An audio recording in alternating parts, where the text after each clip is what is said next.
Hey everybody, and welcome to this 5-minute tech tip on VLOOKUP in Excel. My name is Dave Casuto with SF Tech Training.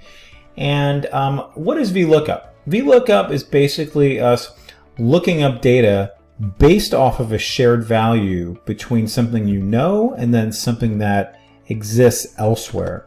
So if you look at this table and then you look at this table, we're basically going to be doing some type of like cross-referencing between two numbers in order to yield a value.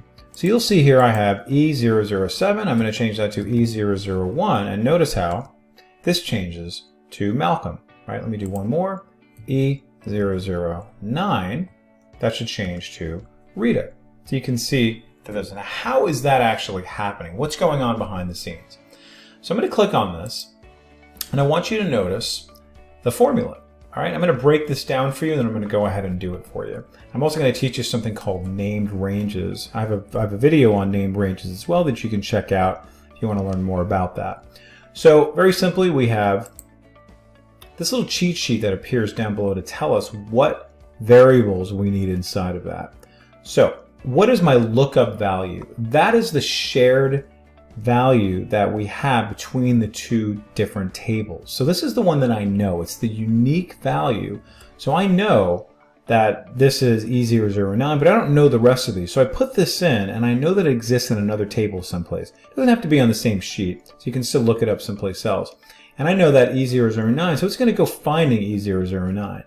But it doesn't know where to look. So when I click on this next part, you'll see it's this table array. And this just happens to be called EmpInfo. It's something that I named it, and that's this entire data set down below. All right, and I named it that using named ranges. So you can check out my name ranges title inside my YouTube channel to check it out. You don't have to use named ranges. You could very easily just highlight everything and then put that in there. And I'll do it a little more manually next time. So it's saying, okay, I have E009. I'm looking for this. Where should I look? I should look in this whole data set. But it still doesn't tell it where to look until we go here and we say, oh, what column number should I be looking at?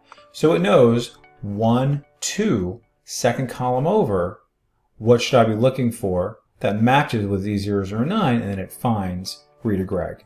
So let's go ahead and do it for department, $VL. I'm just going to go ahead and hit tab, my lookup value.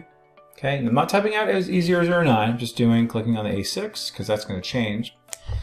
Comma, and then this time I am going to do it a little more manually, so you can see. I'm going to highlight it, and it may change to EmpInfo as soon as I get to the bottom. And there we go, it did. And the next part here, column index number, well, I don't remember what that is. Let's come over to here, and it's going to be department. So I count over 1, 2, 3, 4, 5. And this last part, this is up to you, but I'm just going to go ahead and just click on this false to say that's an exact match. In a second, I'm going to show you what a true match is going to look like. Finish it off, and there we go with sales. This time I'm going to do it a little faster. VLOOKUP. What am I looking at?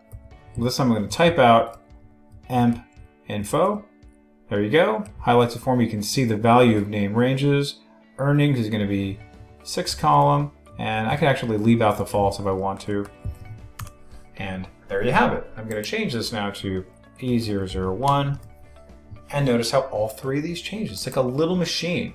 Now this is also a really good candidate for working with data validation. So if you stay tuned, I'm going to use this file to show you how to use data validation. In other words, I'm going to be doing a drop-down menu on this in the next video. So stay tuned for that. You'll be able to see it all come together. So rather than having to type it out, I can use this as a drop-down menu, and then it just changes very quickly.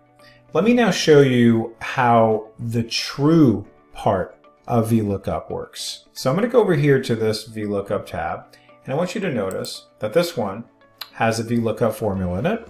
And if you break it down, it's looking up this value, it's looking up this table array, and it's looking into the second column, but this time we have the word true in there. So let me show you some examples of how things are going to change. So I'm going to say 500, and then notice it's 1%. That's pretty easy. 1,000, Pretty easy, 3%. Now what if I have 999? Notice it goes down to 2%.